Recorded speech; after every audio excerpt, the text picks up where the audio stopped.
అందరికీ నమస్కారం అండి. ఫస్ట్ ఆఫ్ ఆల్ ఆరంభం టీమ్కి thank you very much for inviting me here.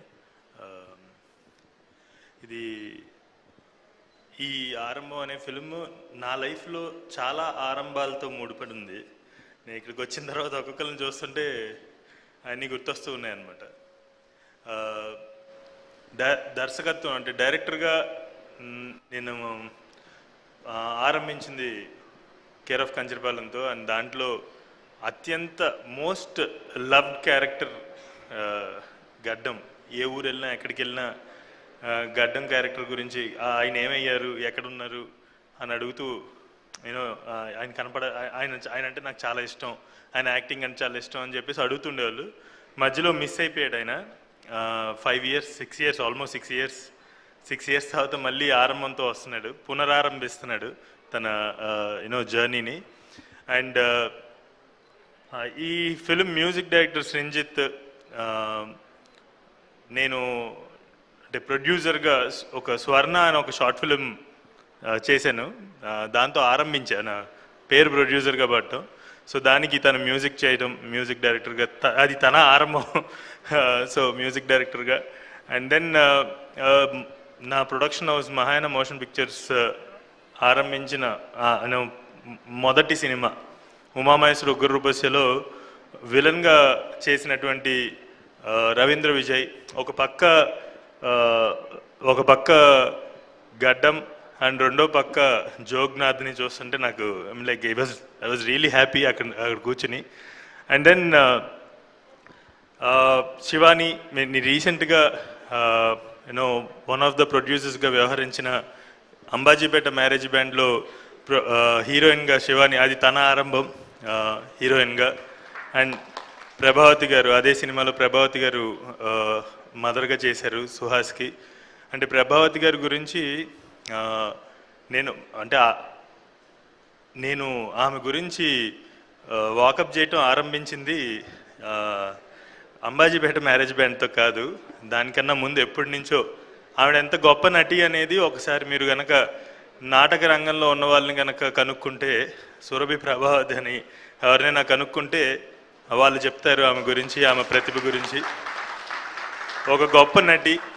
ఎప్పుడో ఒకసారి ఎప్పుడో ఉగ్రరూపసి అయిపోయిన తర్వాత ఒక ఫిల్మ్ ప్రొడ్యూస్ చేద్దామని, ఒక షో రీల్ చేయమని కొంత డబ్బులు ఇచ్చి ఒక డైరెక్టర్ని పంపిస్తే దాంట్లో మదర్గా ప్రభావతి గారు ఉన్నారు.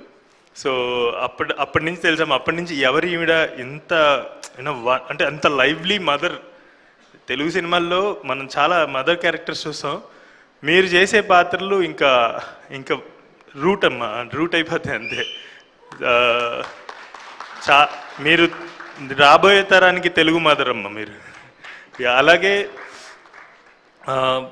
మా భగత్ వాళ్ళ మదర్ ఈ మధ్య చనిపోయారండి. నాకు తెలుసు భగత్తో నాకున్న ప్రయాణంలో భగత్కి వాళ్ళ మదర్ అంటే ఎంత వాళ్ళిద్దరు రిలేషన్షిప్ నాకు బాగా తెలుసు. అంటే భగత్కి ఐ థింక్ ఆమె ముందు వెనక అయ్యి ముందుకు తీసుకొచ్చారు. అంటే లైఫ్లో ఆమె ముందుకు తీసుకొచ్చారు, పైకి తీసుకొచ్చారు భగత్ని. భగత్ వాళ్ళ అమ్మగారిని మిస్ అవ్వాల్సిన అవసరం లేదు. ఐ థింక్ సినిమాలో ప్రభావతి గారి రూపంలో ఐ థింక్ యూ గైస్ మీ ఇద్దరిని అలా చూస్తుంటే నిజంగా తల్లి కొడుకులను చూస్తున్నట్టుందండి. ఆ తర్వాత ఈ ఆరంభం అనే సినిమా వీళ్ళ టీం అందరు నాకు కలిసి 2 రోజుల క్రితం ఒక ఇంటర్వ్యూ చేయమన్నారు. ఇంటర్వ్యూ చేస్తే వీళ్ళందరి గురించి ఒక్కొక్కరి గురించి వాళ్ళు మాట్లాడుతుంటే వాళ్ళ గురించి తెలిసింది. నాకు ఒక 5-6 ఏళ్ళు, నేనేం మరీ అంత ఓల్డ్ కాదు, 5-6 ఏళ్ళ క్రితం నేను ప్రారంభమైనప్పుడు ఎలా ఉండేవాళ్ళం, ఎలా మాట్లాడేవాళ్ళం అలాగా విచ్చలవిడిగా మాట్లాడేశారు. సో త్వరలోనే వాళ్ళకు కూడా అలవాటు అవుతుంది సభాముఖంగా, లేదంటే కెమెరా ముందు ఎలా మాట్లాడాలో. So but what I'm saying is వాళ్ళకి they have immense of energy అండి. అండ్ ఐ థింక్ ఒక టీమ్, నా 13-14 ఏళ్ళ కోరిక ఒక టీమ్ ఫామ్ చేయాలి, ఒక టీమ్గా ఎదగాలి, ముందుకెళ్ళాలి, ఒకరు చేస్తుంటే మరొకరు తోడ్పడాలి ఆ టీంలో అని చెప్పేసి నా 14 ఏళ్ళ కోరిక. అది ఈ మధ్య కాలంలో ఒక చిన్న టీమ్గా మేము ఫామ్ అయ్యి ఒకరికొకరు తోడ్పడుతూ ముందుకెళ్తున్నాం. అలాంటి టీము అజయ్కి కానీ మీరందరూ కూడా మీ మొదటి సినిమాలతోనే అటువంటి టీమ్గా ఫామ్ అయ్యారు. I hope and I wish you guys will continue this team and team spirit and make more and more films and make all of us proud. సినిమాలు తీయటం అంత ఈజీ వ్యవహారం అయితే కాదండి. అందులోనూ ఒక పద్ధతిలో అంటే ఒక ట్రెడిషన్ అనేది ఉంటుంది.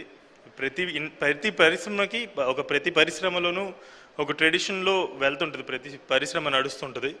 అయితే దాంట్లో కొత్తగా ఏదైనా ప్రయత్నించి కొత్తగా ఏదైనా పూర్తి చేసి బయటికి తీసుకురావాలి అంటే అంత సులువైన విషయం అయితే కాదు. అందులోనూ న్యూస్ పేపర్ మెయిన్ ఎడిషన్ తీసుకుంటే 5 పేజీలు ఉంటాయి. మొదటి పేజీ పాలిటిక్స్ ఉంటుంది, రెండో పేజీ బిజినెస్, మూడో పేజీ బ్యూరోక్రసీ, నాలుగో పేజీ సినిమా, 5వ పేజీ స్పోర్ట్స్. ఆ 5 పేజీలే మోస్ట్ పవర్ఫుల్. అండ్ మీరు చూసినట్టుంటే మోస్ట్ ఆఫ్ ద ఫిల్మ్స్లో విలన్స్ అందరూ కూడా 5 పేజీల్లోనే ఉంటారు, ఆ 5 పేజీల రంగాల నుంచే ఉంటారు. సో అంటే కాన్స్టెంట్గా ఆ 4వ పేజీలో ఆ సినిమా పేజీలో కనపడాలి అంటే జీవితాంతం మేము ఏదైతే ఆశించి ఇక్కడికి వచ్చామో అది చెయ్యాలి అంటే ఎన్నో ఒడిదుడుకులు ఖచ్చితంగా ఫేస్ చేయాలి. అంటే ఎన్నో అంటే లాట్ ఆఫ్ లోస్ చూడాలండి, అప్పుడే ఒక హై వస్తుంది. అండ్ అది కాన్స్టెంట్ కాదు. Again we have to see lot of ఇది ఒక అన్సర్టెనిటీ ఉన్నటువంటి ఒక జర్నీ ఉంటుంది, ప్రతిరోజు స్మూత్గా ఉండదు. సో అటువంటి జర్నీలో ఇటువంటి ఫిల్మ్స్ తీయటం అయితే అంత సులువైన పని అయితే కాదు. అండ్ ఈ సినిమాని ఇటువంటి సినిమాలు తీసి వాళ్ళు ఎంతో కష్టపడ్డారు. అంటే వాళ్ళు చెప్తారు మేము చాలా ఎంజాయ్ చేసాము, మేము జాలీగా చేసామని చెప్పేసి చెప్తారు. కానీ అక్కడ ఉన్న నేను కూడా అంటే అక్కడి నుంచి వచ్చాను కాబట్టి నాకు కూడా తెలుసు ఎవ్రీ ఫిల్మ్ బయటికి తీసుకురావడానికి ఎంత కష్టపడాల్సి ఉంటుందో వెనకాల. సో ఈ ప్రాసెస్లో డిస్ట్రిబ్యూషన్ అనేది చాలా ముఖ్యమైన ఘట్టం. సో బేసిక్లీ కొత్త తరహా సినిమాలు లేదంటే అంతగా market quote and quote market అంతగా లేని యాక్టర్స్తో సినిమాలు తీసి బయటికి తీసుకురావడం చాలా కష్టం. డిస్ట్రిబ్యూషన్ అనే ఘట్టం దగ్గర కొంచెం కింద మీద పడుతుంటాము. సో ఈ సినిమాకి డిస్ట్రిబ్యూషన్ని సులువు చేసినటువంటి ధీరజ్ మొగిలినేనికి కూడా thank you very much Dheeraj. మేము ఇద్దరం కలిసి పనిచేసాము, అంబాజీపేట మ్యారేజ్ బ్యాండ్ మీద ఇద్దరం కలిసి పనిచేసాం ప్రొడ్యూసర్లుగా. Thank you very much Dheeraj for bringing this to the audience. Then అలాగే మా అందరినీ ప్రమోట్ చేయడానికి లేదంటే మేము పలానా ఒక సినిమా తీసాము మీరందరూ చూడాలి అంటే ఆడియన్స్ దగ్గరికి రీచ్ అవ్వడాలంటే మన తెలుగు ఆడియన్స్ అన్ని రకాల సినిమాలు కూడా ఎంజాయ్ చేస్తారండి, అన్ని రకాల సినిమాలని ఆదరిస్తారు. అయితే ఆడియన్స్ దాకా వెళితేనే ఆ సినిమా థియేటర్కి ఆడియన్స్ రాగలరు. సో ఆ వెళ్ళే ప్రాసెస్లో మాకు తోడ్పడుతున్నటువంటి మా పిఆర్ఓస్ కానివ్వండి, సురేష్ గారికి కానివ్వండి, అలాగే GSK media and Shreyas media, వారందరికీ కూడా థ్యాంక్ యూ వెరీ మచ్. అయితే ఇంకొక చిన్న ఆరంభం, మీకు కూడా థ్యాంక్ యూ వెరీ మచ్. నా ఫస్ట్ టీవీ ఇంటర్వ్యూ చేసింది ఏమనే సో అది కూడా ఒక ఆరంభం అనమాట. సో ఇలాగా ఈ ఫిల్మ్ని ముందుకు నడిపిస్తున్నటువంటి జనాల దగ్గరికి తీసుకుని ఆడియన్స్ అందరికీ రీచ్ అవ్వడానికి ముందుకు నడిపిస్తున్నటువంటి అందరికీ కూడా థ్యాంక్ యూ వెరీ మచ్. ఒక చిన్న మాటతో పూర్తి చేస్తాను. మా మెంటర్స్ కావచ్చు, మా సీనియర్స్ కావచ్చు, Rajamouli garu, Sukumar garu, all those big directors, all those big heroes who inspired us all our life, వాళ్ళు తెలుగు సినిమాని ప్రపంచ పటంలో ఇంప్రింట్ చేయడానికి అని చెప్పేసి ప్రయత్నిస్తున్నారు. Pan Indian films, pan world films తీస్తున్నారు. తెలుగు సినిమాని, తెలుగు వాళ్ళు గర్వించాలి అనే దీంతో ప్రయత్నిస్తున్నారు. మేమేం చేస్తున్నాం అనేది కూడా ఒక చెప్పాలని నాకు. వచ్చే తరాలకి తెలుగు సినిమా తయారు చేస్తున్నాం, నెక్స్ట్ జనరేషన్కి ఇది ఆరంభం. ఇటువంటి సినిమాలు అన్నీ కూడా ఆరంభం నెక్స్ట్ జనరేషన్ సినిమాకి. కాబట్టి మీరందరూ కూడా ఈ కొత్త జనరేషన్కి సంబంధించినటువంటి సినిమాలు కూడా వెల్కమ్ చేస్తారని చెప్పేసి, స్వాగతిస్తారని చెప్పేసి, మీ జీవితాల్లోకి మీ మాటల్లోకి స్వాగతిస్తారని చెప్పేసి మనస్ఫూర్తిగా కోరుకుంటూ, అలాగే ఆరంభం టీం మెంబర్స్ అందరికీ కూడా thank you for making this film and continuing the spirit of new age cinema. Thanks. Thank you Venkatesh మహాగారు, thank you so much. That was a lovely speech. And ఇప్పుడు తిరువీర్ గారిని మాట్లాడవలసిందిగా రిక్వెస్ట్ చేస్తున్నాం. Yeah please. I'm really happy to see you. మీ ఇద్దరం ఈ stage మీద ఉండడం అనేది నాకు చాలా సంతోషంగా ఉంది ఈరోజు మొత్తంలో కూడా. అన్నిటికన్నా ఎక్కువ ఇద్దరం కలిసి చిన్న చెడ్డీలు వేసుకుని, అంత డబ్బులు ఉండేవి కావు, చెడ్డీలు వేసుకుని, చొక్కా వేసుకుని, మెడలో ఒక రుమాలు వేసుకుని కంచరపాలెం మొత్తం తిరుగుతుండే వాళ్ళం. ఈయన ఒక మెథడ్ యాక్టర్ అనే పదానికి ఈయన భ్రష్టు పట్టిస్తాడేమో అని నా డౌట్.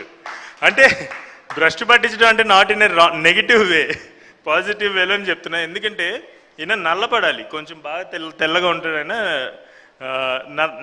కొంచెం కలర్ తగ్గాలి. రోజు వెళ్ళి మేడ మీద ఎండలో, అసలు వైజాగ్ ఎండ అంటే మీకు తెలిసిందే కదా, తాట తీసేస్తుంది. ఎండలో నుంచునేవాడు. ప్రాక్టీస్ చేస్తున్నావు అంటే పైన చేస్తున్నా అనేవాడు. పైకి వెళ్ళి చూస్తే ఎండలో నుంచుని డైలాగ్స్ అన్ని ప్రాక్టీస్ చేస్తుండేవాడు అనమాట, ఆ నలుపు రావడానికి. సో ఇట్లా మెథడ్ యాక్టింగ్ అనే మాట ఏదైనా ఆయన బాగా జ్యూస్ చేసుకుని తాగేశాడు అనమాట. సో దానివల్ల చాలా ఇబ్బందులు ఎదుర్కొన్నా కూడా స్క్రీన్ మీదకి వచ్చేసరికి అది అంటే ఒక వేరే పర్సన్ అక్కడికి వస్తాడు తెర మీదకి. సో ఈ ఆరంభం ట్రైలర్ చూస్తున్నప్పుడు కూడా నాకు అదే అనిపిస్తుంది. And he's not in his real life, he's not that person. అసలు మాట్లాడటమే కష్టం ఈయన. సో అటువంటిది వేరే మనిషిగా అక్కడ అవతరించాడు ఆయన. సో ఇక్కడి నుంచి ఈ పునరారంభం ఏదైతే ఉందో భగత్కి యూనో పెద్ద జర్నీకి ఇది ఒక ప్రారంభం అవ్వాలని కోరుకుంటున్నాను. All the best Bhagat.